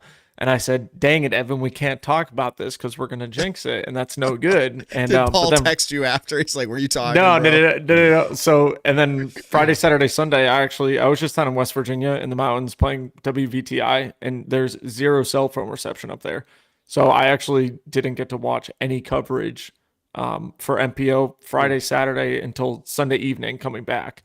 And so it was kind of crazy. I was able to watch his shots Thursday and be like, okay, everything looks great right now. Like bad putts were going in into, where it's just like, okay, he's on one right now. And then Friday, I didn't get to watch, and I haven't really seen any highlights of it. So I couldn't tell you what, like, oh my gosh, this went wrong, that went wrong. I think it was kind of crazy. I'm actually pretty surprised that that's his highest rated round in a major. But because I thought Champions Cup a couple years ago when he shot like 16 down on WR. Oh, that was like his second or third highest. I thought that was 1100, but I guess it wasn't. Maybe it was like 1094 or something like that. Yeah, something crazy like that. Anyways, long story short, it's kind of crazy that it was kind of a, to be 14 down after round one and then to finish 17, 18, 19 down around that area. I forget exactly what it was, but his final? Yeah, is it like 15 down? I know he went bogey, double bogey, or double bogey on the final 2 holes. Paul finished the whole event 15 down. 15 down. And he shot 14 down in the first round. So in 54 holes later, to get 1 extra stroke, it's he only had to get an average of 4 strokes down in each round to tie for first. But I told you, if you knew that, you would have a different strategy playing the round, which would be a lot different. Oh, right. For sure. Yeah. Nobody knew that. Anyway, so we kind of already talked about it. It's crazy. It's interesting. Paul's still having an incredibly good year, and I think can we all not acknowledge like his ceiling is still probably as high as it's ever been. The question is can he hit the ceiling multiple rounds within the big events? And given what you just saw, would you count him out at the next major or worlds? I'd be like, no way. Like he literally he's there, but somehow he's got to stitch it together. Every event this season. It's been like, oh, this could be it. This could be it. This could be it. Like it's right. So he's right there. He's got enough experience to stitch it together. Yeah, we're getting opposite McBeast mode right now. We're getting McBeast mode on Thursday or Friday when we're used to getting it on Sunday. Yeah, and that's just what we're getting right now. So there's something that I don't know, for some odd reason there isn't clicking. Maybe it's just normal fatigue.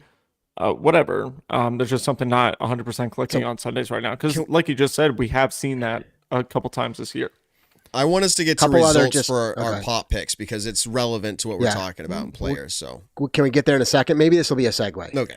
I was just going to note, final round, Gannon Burr jumping 4 spots. Adam Hammis jumping 14 spots to get to 5th.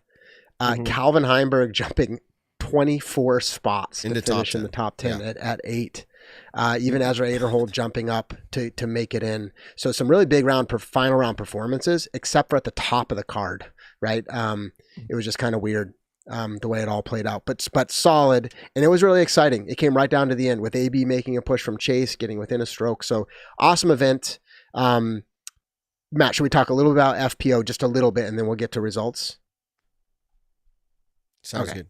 So we already talked about almost all the main things. You even asked Missy about Paige Pierce, but it's been a while since we've seen Pierce in any card, but how about at a major? And she had a real shot at it. So just kind of acknowledging that, like, that was fun to see.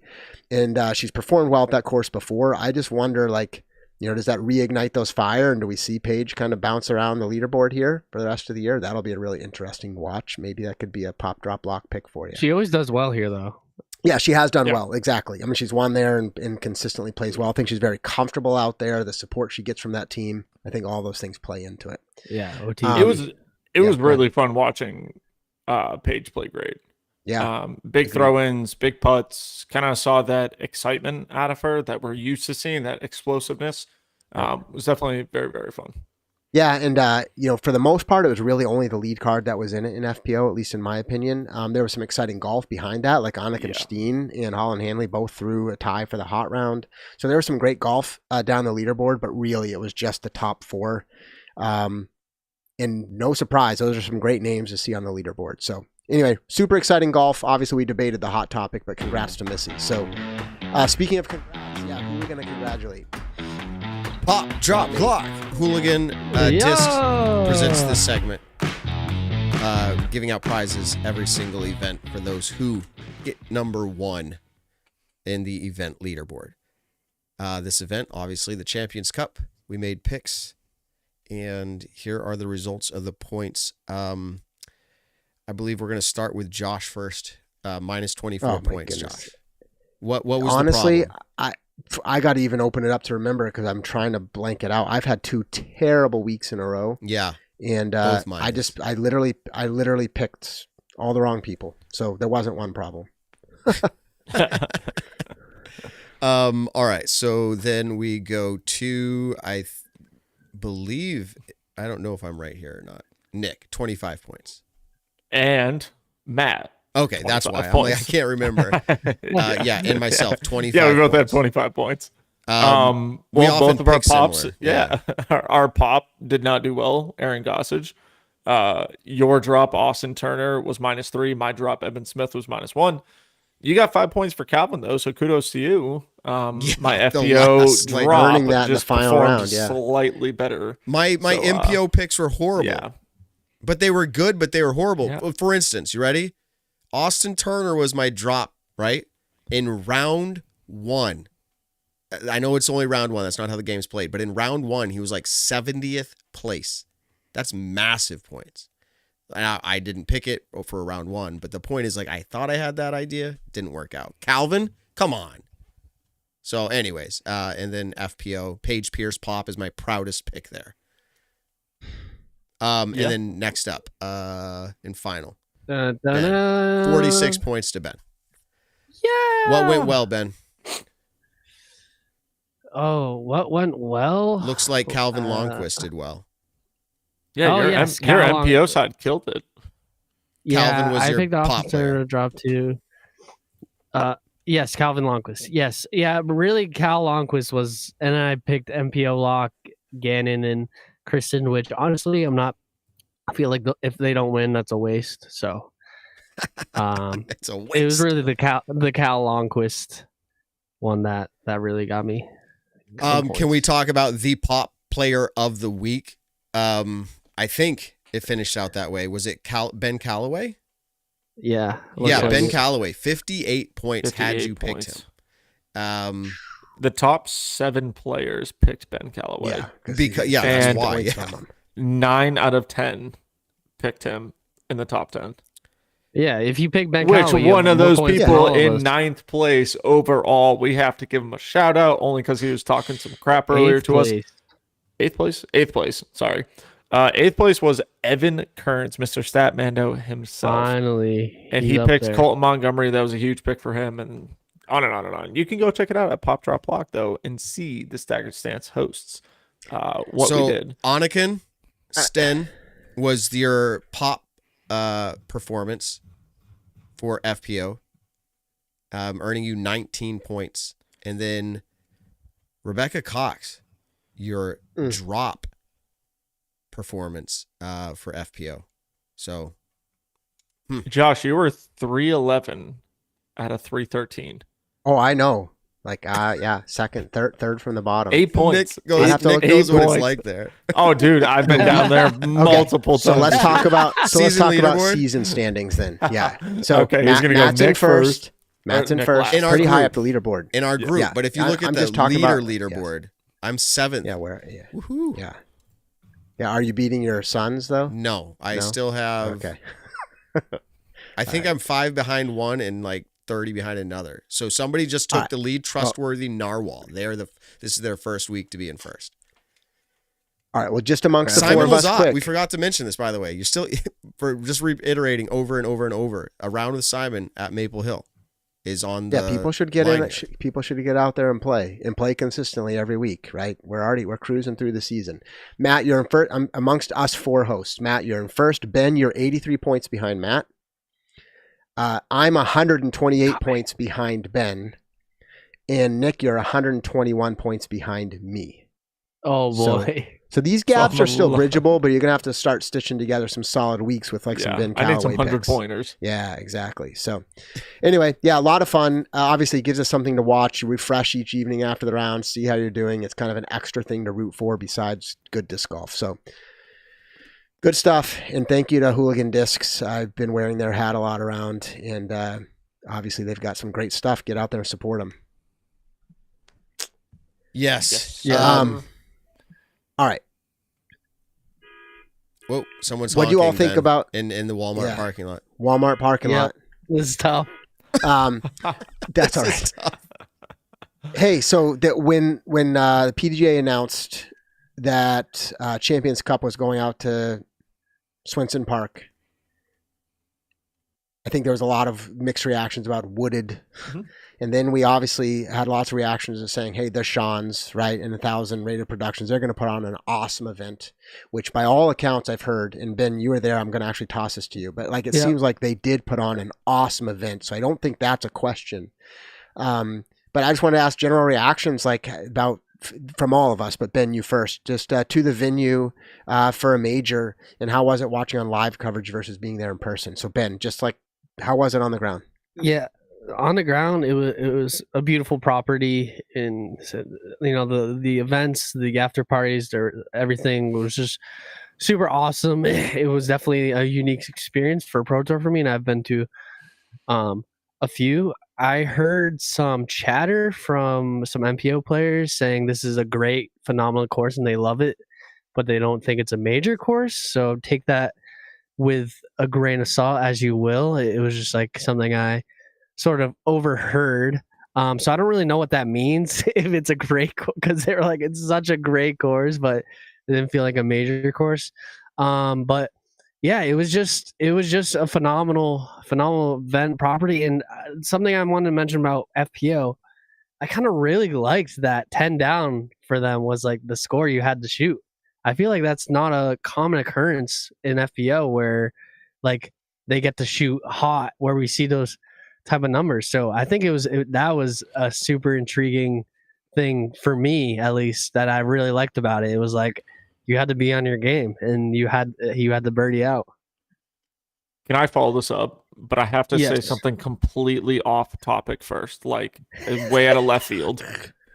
Did anyone find the Staggered Stance logo disc? Yes. Oh, we on- talked about it. 2. You did? So 7 discs went up this week, 7, and 2 of them were found. So there's still 5. Start scrolling. Bro, I scrolled endlessly last week. People are finding them, but there's still was probably five up there. so. I was playing Call of Duty till probably about 12 o'clock that night, and every single time that I would die or I was in between You're games, I was scrolling, dude. I was scrolling. Anyways, They're to still go up back there. to Champions. Ben's point, go check out TitanDiscGolf.com. To go back to Ben's point, I think when people are saying, oh, it's a phenomenal course, but it's not a major course, I want to almost retaliate that with saying, or rebuttal that saying, get used to it, because most of our majors are slowly going to shift to wide open courses. And that's the main reason is just spectators. Now, I'm not saying it has to be on a golf course. Like, look at Nokia, Finland, look at the Beast, out there. Beautiful piece of property. It has some wooded courses, wooded holes on it. But the amount of spectators that they can fit on that property, that's what also makes the major a major, is something like that.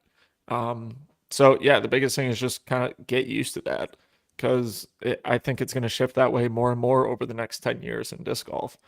The course in and of itself, though, when it got switched over to Swenson, I was definitely one of those people at the beginning where I was like, oh, man, I don't really care to watch that tournament because it's just a golf course, but it's super flat. Doesn't feel like a golf course it's not when you're on there, honestly. Yeah. Like when I'm on the field, I didn't feel like it. And the way Sean Jack explained it last week definitely helped out the way that they kind of designed the course, not to play with the fairways, but to play kind of like through the fairways perpendicular.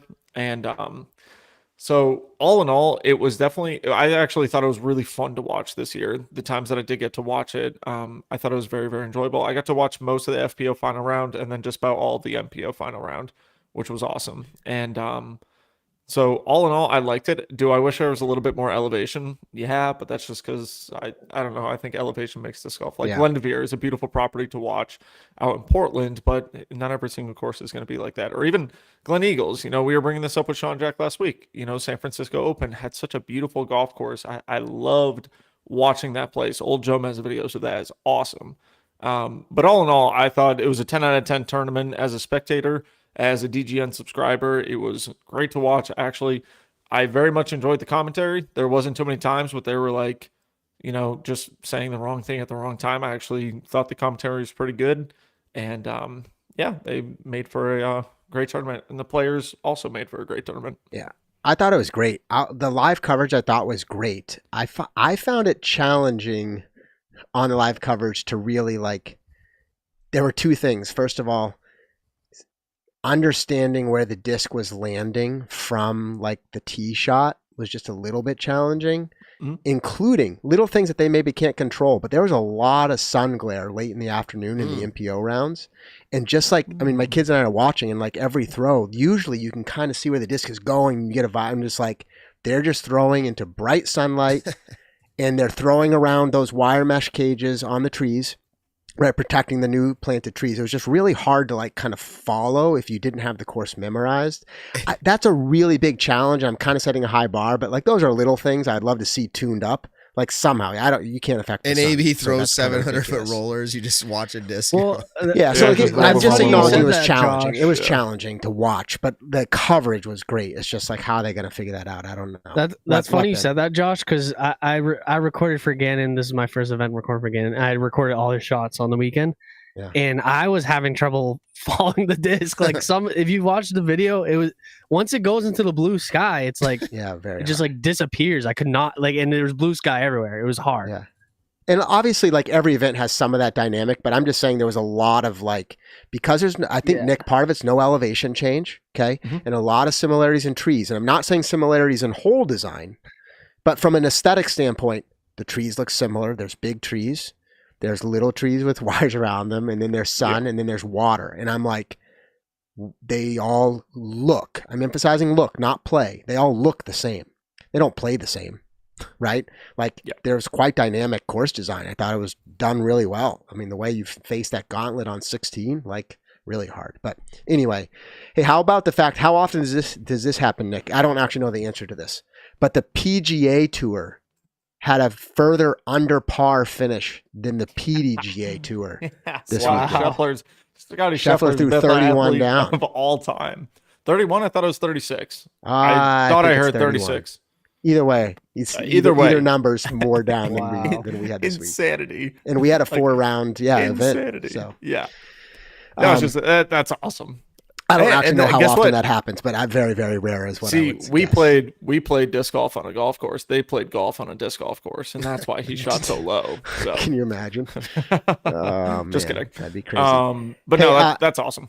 All right. So here's the thing. I've got 2 other non-Champions Cup. I want to mention President's Cup, and then we also saw a PDGA article about slow play in the yips. We do not have to really debate that much. Yeah, I'm not but gonna lie, that was kind of a baffling article when that. All right, so react to it. Let's Since go I right brought it into up, that we're one. not going to skip over it. Dude, Like Nick, what are you saying? Dude, Yeah, go the fact they posted that was just kind of crazy. Like they reached out to Cupcake and was like, "Hey, talk to us about this." And then the PDGA In the middle of posted a an major article. event. Like I could totally see, like Ulti World making a blog about it, or any other bloggers. You know, a disc golf fanatic. PDGA or was whatever. ready to make news this PDGA. weekend. Oh my gosh, I was kind of mind blown by it, but when I saw Drew Gibson's video, I thought it was the funniest caption. I know. where it This just was not edited. This is not photoshopped or looped, and it's I don't just know. That's the kind same of a troll thing video, over. but yeah. Oh, it was kind of a troll video, but his caption made it hilarious, and it just the whole "this isn't photoshopped or looped." I thought that was really really funny. But I've known Cupcake for years, and I've played a few practice rounds with him, and I don't know if I've ever played any tournament rounds with him, but I don't remember in practice him being kind of. Well, that article, I don't know if you read every line of the article. I did not read the article, actually. I read the whole read article. snippets. You should go back and read it. It's pretty interesting, but he basically says he has no problem in practice rounds or anything. Mm-hmm. Like it's never a thing there. He says it literally only shows up in tournament rounds, which means the only time he can even try to improve on it is during tournament rounds because it's not doesn't show up anywhere else. So I'm actually on the opposite side of Nick. I didn't like the Drew video, in my opinion. That's what I'm saying. Just Yeah. as a human, stance. as a human to human standpoint, it could have been anyone. I just didn't like the optics of it. A professional disc golfer. It was funny. I will say it's funny. Like I get it. It is funny, but like just like posting it, I didn't really. Like Unprofessional, right? Recording during a round and then posting the clip, trolling another professional. Just human I to human feel that. interaction. It felt like just kind of just like like bullying, whereas he could have taken it into his own hands and just stroked the heck out. Okay, that came out weird, but you know what I mean. Stroked them a lot.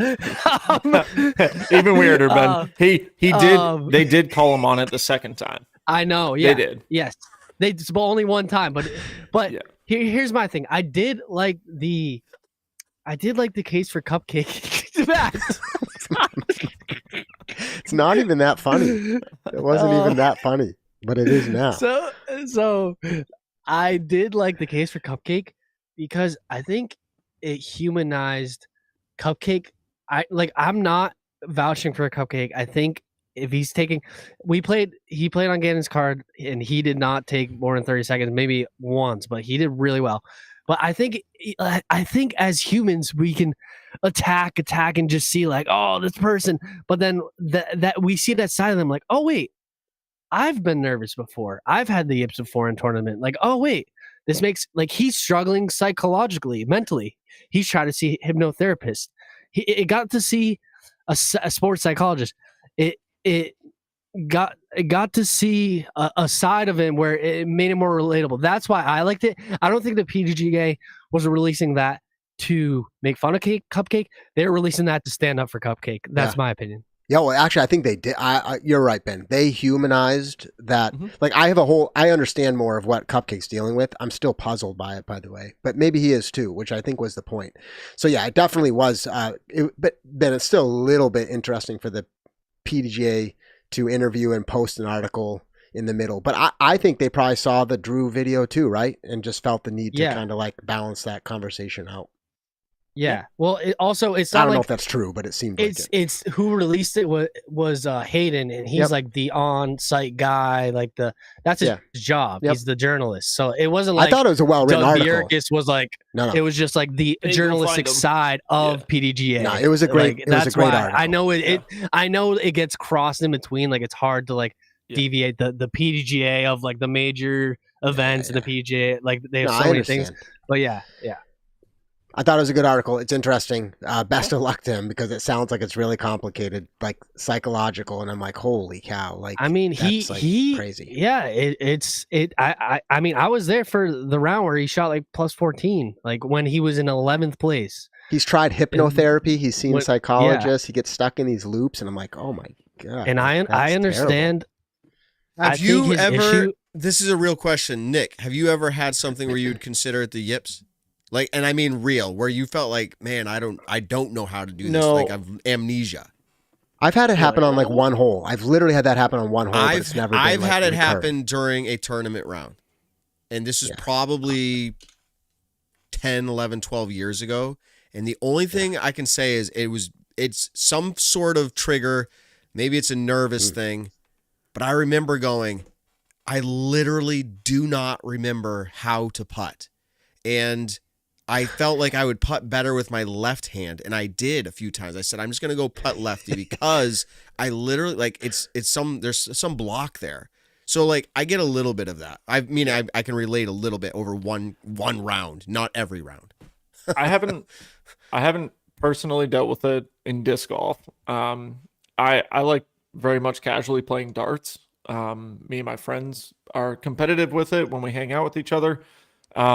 I've had times where if I spend a long time practicing it, I think they call it like dartinitis, where all of a sudden your form just kind of, you're smooth here and you throw it, right? Yeah. And all of a sudden, now you're hitching, you're doing all these different things. There's a lot of professional players that have talked about it. Nathan Aspinall has talked about mental health and his version of what he goes through when he's on stage at the Premier Leagues and these big tournaments in darts. And so, I personally haven't dealt with it in disc golf, and so I don't really want to. Oh God, I wouldn't wish that on anyone. Like, don't get me wrong, I would not wish that on anyone. If there's one thing that I'm fortunate that I'm somewhat decent in disc golf is I'm a decent putter, and I've kind of built that confidence over pretty much since 2021. I felt very confident as a putter. Now, don't get me wrong, I still miss putts. Like, I missed a 15-footer this past weekend, and I ended up losing a hole in match play because of it. And, like, it happens, but I wouldn't say it wasn't yips or anything like that. But, yeah, I would never wish that on anyone.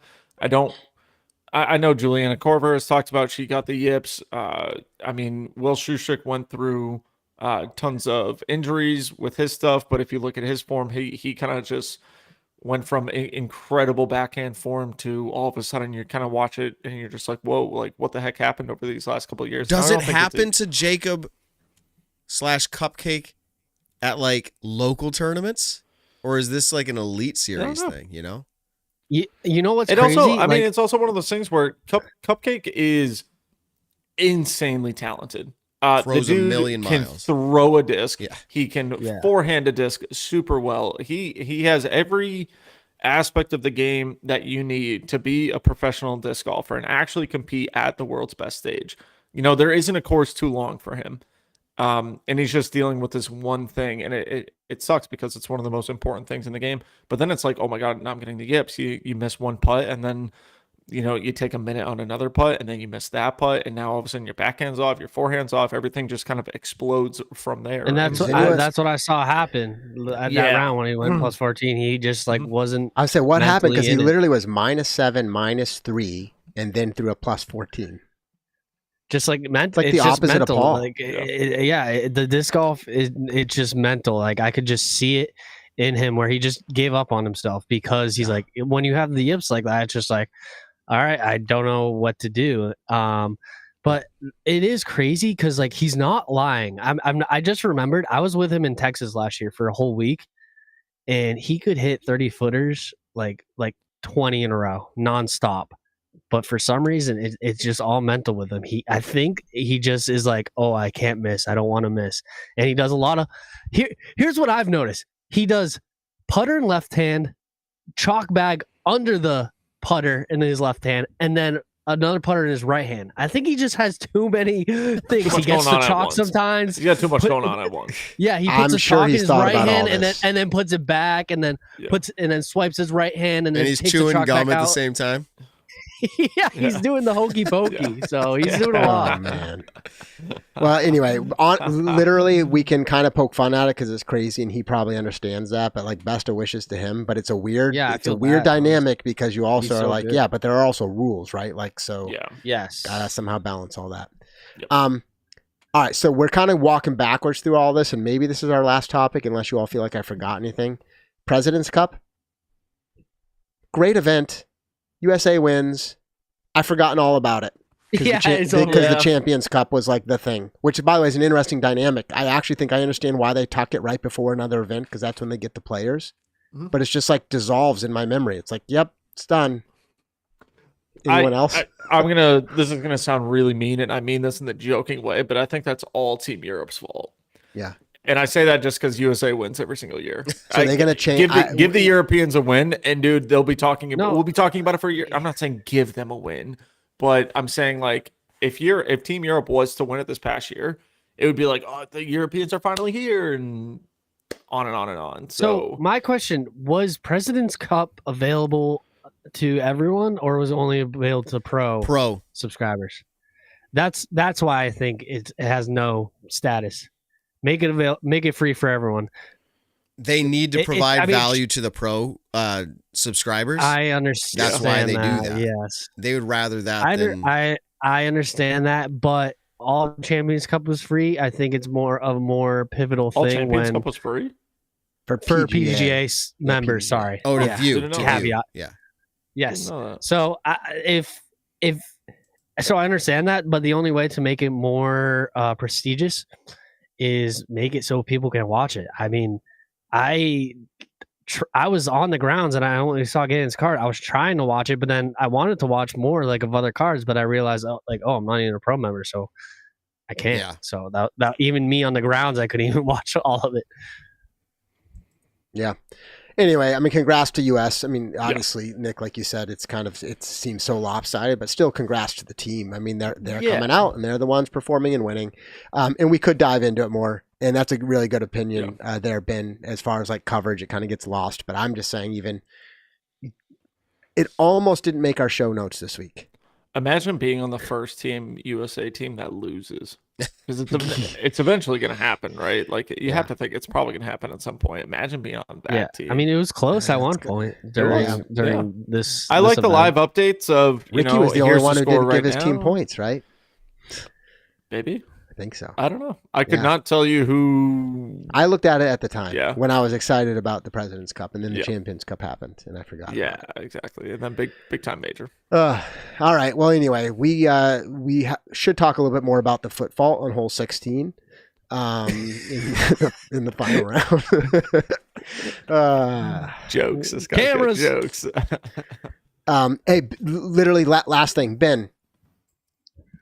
You already told us what it's like being there, et cetera, but like everything's good on tour. You're filming for Gannon, traveling, the whole deal. Yeah, I posted his Champions Cup recap like the day after. I mean, President's Cup the day after, and then his Champions Cup recap is on his YouTube if you want to check it out. Filmed and edited by me, and that's another thing. The President's Cup video isn't even doing that well, so maybe it's just that people don't really care about it not as much. But yeah, it's going well. I mean, it's phenomenal. It's so cool just being around these people, and I feel like I start to get like imposter syndrome and feel like it's like small fish or big fish theory, where it's like back home it's like, oh yeah, I'm on Stagger Stands, but here it's like you're seeing just Paul McBeth and Simon and Nate Doss in the same room. I'm like, dude, I do not deserve to be here right now. Everyone there is like, what's Stagger Stance and who's literally, where it's like, I do this podcast. They're like, no, they refer to you as intern Ben still. I'm just kidding, but still, it's just a crazy surreal thing, and I'm so happy to be on the road again, and we are at Santa Cruz Masters Cup this weekend, so that's awesome. Cool. We're gonna film a doubles awesome doubles thing with Gannon tomorrow, so stay tuned on the lookout for that. Cool. And after that, we run back to the Pro Tours at the Cascade Challenge, May maybe 16. So Cascade, and then moving up the Portland. coast. Yeah. So lots of good golf still coming up. We'll see how many more foot faults get called this year. And anyway, great show, guys. Lots Yeah, of great show fun. for you guys. Sorry I missed an hour of it. There was a lot of staggered stance today. man. It was right Yeah. versus left. It was Yeah. just like real life. The rights Oh, versus the left. You know, I could start doing that, like per the show. I could start swapping us according Just start to our swapping stances. whoever has the same one. Yeah. Yeah, if I start agreeing with Nick, you just keep gotta Josh swap and I us. far away from each other. Yes, Just kidding. there we go. There you go. Nice. But That'd in be all fun to have, seriousness, like, I've been real I've been arguments. scrolling TitanDiscGolf.com since Nick brought it up. I was saying, no wonder You you've been can't so find quiet. it. Yeah, there's 5 more. There's 5 more out there, and I think we've just been scrolling the main page, but you have to go in to. I think you have to go in the product and scroll each image of the product. So if there's like 56 in crazy. stock, go scroll those 56 and look for the. And I think you'll find it. There's 5 of them out there, and just as a reminder, You found one? Is that what you're saying? I hope someone Did you does that. find one? Did you I land on didn't one? find one right now. But there's 5 out there, and just as a reminder, you purchase it, you straight up purchase it. You can use code Staggered Stance if you'd like to. You get a percentage off, but you put your email in there, and they will send you a gift card to equal the value, I believe, plus including shipping. So like if you spend $30 on the disc, they're gonna give you a $30 gift card. So And no scraping the website. You either. could try. Do it fair and square. try, dude. We've tried.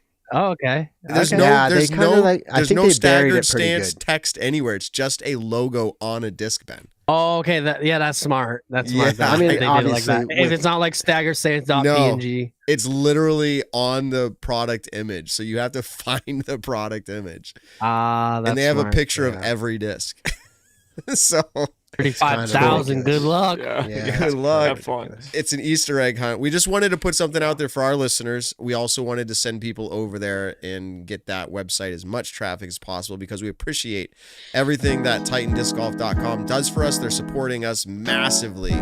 Would you go out there and support them? And it's not even a big ask. It's literally go find the disc that you'd buy somewhere else, buy it there. Check it out. See what they have. We know They it's got a lot possible, of so. stuff. It's possible. We'll keep wearing the hats. We'll keep talking about them. We love what they do. Bingo. I saw that Matt did a big steak dinner, Ben. Huge. Biggest one yet, he said. Well, that's what I was talking about when I was in the room. That was massive. 45 or where 50 it's like- people, you said. I felt like a bottom feeder, like a peasant. Yeah. Don't feel that way. Nick, close us up. No, I'm obviously joking, but it was just crazy to see the greatness in under one roof. They're like, that's Well- the dude who runs the expos. You were part of the greatness, Ben. You have Yeah. joined the Thank club of greatness, apparently. Man, So, you're right. everybody, thank you for tuning in on this wonderful night Agree, of Dragon. Staggered Stance. And, don't forget to comment, like, subscribe to the YouTube channel. Excuse me. Check us out on all your favorite podcast platforms. Check out TitanDiscGolf.com. Go find our disc. Use our code Staggered Stance for 10% off your order as well for their rock bottom pricing. Hooligan Discs, thank you for sponsoring Pop Drop Lock. Don't forget to play with your friends. Star them so you can tell exactly who are you beating that week. And more than likely, you're beating me. So tell someone you love them this week. We'll catch you guys all in the next one. Wow, a lot to talk about. I'm heading out of New England where it's raining inches and inches of rain like every day, and I'm flying to New Mexico. Then I'll take a plane to Arizona, and then I'll fly back home and hopefully catch the first 8 tier at Maple Hill in like 11, 12 years. Ever. As far as like Yeah. amateurs. Non-PDG, sir. non-Disc Golf Pro Tour. So anyways, we'll catch you guys out there. Until the next time, check out TitanDiscGolf.com. Go find those discs. We'd love to hear about it. Peace out, everybody. Peace. See ya.